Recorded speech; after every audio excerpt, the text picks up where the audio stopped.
how to fix Valorant alt tab problem. Easy and quick. If you want to fix it, all you need to do first, just try to restart your PC, and then try again, and if that doesn't fix your problem, let's move to the next step. Type here game mode.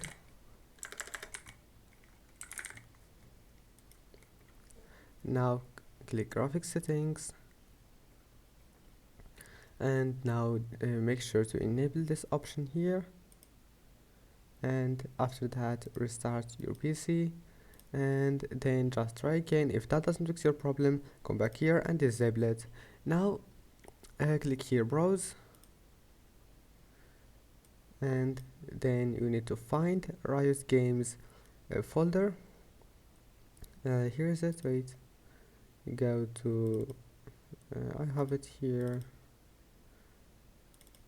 and here is it, Riot Games folder. Then go to Valorant live, and now shooter game binaries Win64, and here we'll find Valorant. Now click on it and click add, and here click option and click high performance and click save, and that's it. Now your problem must be fixed, and see you in the next video.